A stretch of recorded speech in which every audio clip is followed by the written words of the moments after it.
Hi friends, welcome back to my channel the Harshil vibe. Already thumbnail చూసే ఉంటారు. Mushroom curry పిల్లలకి ఎలా ఉపయోగపడుతుంది అండ్ మష్రూమ్ కర్రీ నా స్టైల్లో ఒకసారి చూసేద్దాం రండి. ఇంకా ఇప్పుడు పుట్టగొడుగులు పిల్లలకి ఎలా మేలు చేస్తాయి అనేది తెలుసుకుందాం.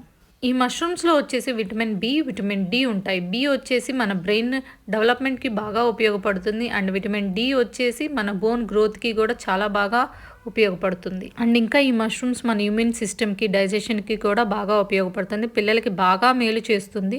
అందుకని ఖచ్చితంగా నెలలో ఒక్కసారి కానీ 2 సార్లు కానీ పిల్లలు డైట్లో ఉండేలాగా చూసుకోండి. ఒక ప్యాకెట్ మష్రూమ్స్ని తీసుకొని వాటిని అలా నీళ్ళల్లో పడేసి కొంచెం ఉప్పేసేసి శుభ్రంగా ఒక 4 to 5 times దాకా బాగా వాష్ చేసేసి పక్కన పెట్టేశాను. తర్వాత వచ్చేసి మీకు ఈ వీడియోలో చూపిస్తున్నట్టు నాకు ఒక మష్రూమ్ వచ్చేసి 4 pieces దాకా కట్ అయింది. అట్లా కట్ చేసేసుకొని పక్కన పెట్టేసుకోవాలి.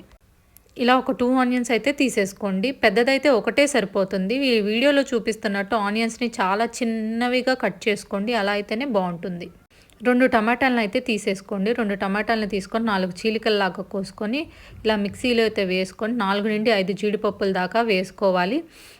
చిన్న టమాటాలు అయితే 2 తీసుకోండి. పెద్దదైతే మాత్రం ఒకటే సరిపోతుంది. ఇలా వీడియోలో చూపిస్తున్నట్టు మెత్తటి పేస్ట్ లాగా అయితే పట్టేసుకొని పక్కన పెట్టేసుకోండి. ఇలా వీడియోలో చూపిస్తున్నట్టు కొంచెం ఆయిల్ అయితే తీసేసుకోండి. ఆయిల్ బాగా వేడెక్కిన తర్వాత ఆయిల్లో వచ్చేసి ఒక ఆకు, లవంగం, చెక్క అయితే వేసేసేయాలి. తర్వాత మనం కట్ చేసి పక్కన పెట్టుకున్న ఆనియన్ పేస్ట్ని అయితే ఆయిల్లో వేసేసి బాగా వేపాలి. నేను ఇట్లా చూపిస్తున్నట్టు బాగా వేపండి. హై ఫ్లేమ్లో పెట్టేసి ఈ అల్యూమినియం బాండీని ఎందుకు తీసుకున్నానంటే దీనిలో టేస్ట్ బాగా వస్తుంది. నేను చెప్పింది మీరు నమ్మొచ్చు, నమ్మకపోవచ్చు. ఇలా అయితే ఒకసారి ట్రై చేసి చూడండి. టేస్ట్ మాత్రం బాగా వస్తుంది. ఇట్లా బాగా ఆనియన్స్ వేగుతున్నప్పుడు దానిలో కొంచెం అల్లం వెల్లుల్లి పేస్ట్ అయితే వేసి బాగా వేపాలి. అల్లం వెల్లుల్లి పేస్ట్ వేగుతున్నప్పుడు దాని నుండి వచ్చే వాసన ఉంటుంది, ఎంత బాగుంటుందో. అల్లం వెల్లుల్లి పేస్ట్ కూడా బాగా వేగాలి ఆయిల్లో. ఆ పచ్చి వాసన అంతా పోయేదాకా బాగా వేపండి.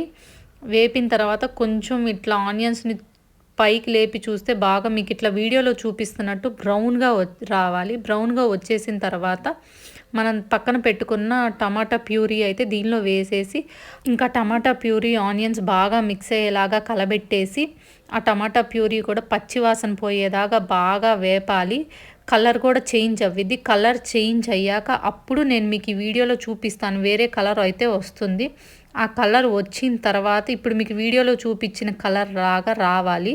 అప్పుడు ఈ కలర్లోకి చేంజ్ అయ్యాక దీనిలో ఇప్పుడు కొంచెం ఉప్పు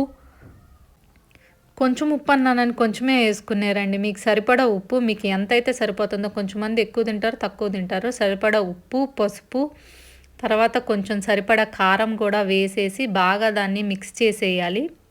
కొంచెం ధనియాల పొడి కూడా వేసుకొని కర్రీని బాగా కలబెట్టేసి ఆయిల్ దానిలో నుండి పైకి తేలుతుంది అన్నప్పుడు మనం కోసి పక్కన పెట్టుకున్న మష్రూమ్ ముక్కలన్నీ వీటిల్లో వేసేసి బాగా మిక్స్ చేసేసేయాలండి. ఇలా మీకు వీడియోలో చూపిస్తున్నట్టు ఆ కర్రీని, మష్రూమ్స్ని బాగా మిక్స్ చేసుకోవాలి. ఇలా చూపిస్తున్న విధంగా బాగా మిక్స్ చేసేసుకొని మూత పెట్టేసి ఒక 5 నిమిషాలు వదిలేస్తే వాటిల్లో నిండే నీరు వచ్చేస్తుంది. అలా నీరు వచ్చిన వాటితోనే పుట్టగొడుగులు బాగా ఉడికిపోతాయి. అలా ఉడుకుతున్న పుట్టగొడుగుల్ని ఇంకొక 5 నిమిషాలు ఉంచేసిన తర్వాత మీకు గ్రేవీ కావాలి అంటే ఇలా మీకు వీడియోలో చూపిస్తున్నట్టు గ్రేవీ కనుక కావాలంటే ఒక టీ గ్లాస్ నీళ్లు తీసుకొని ఆ మష్రూమ్ కర్రీలో అయితే బాగా పోసేసి మిక్స్ చేసేసి మూత పెట్టేసి మీడియం ఫ్లేమ్లో ఒక 10 minutes దాకా బాగా ఉడకనివ్వండి. 10 minutes తర్వాత మూత తీసి చూస్తే గ్రేవీ చూసారా ఎంత థిక్గా వచ్చేసిందో. అప్పుడు ఒక గుప్పెడు కొత్తిమీర కట్ చేసుకొని ఇలా చూపిస్తున్న విధంగా కర్రీలో వేసేసి ఇంకా బాగా మిక్స్ చేసేసి ఇంకా స్టవ్ ఆఫ్ చేసేసేయాలి.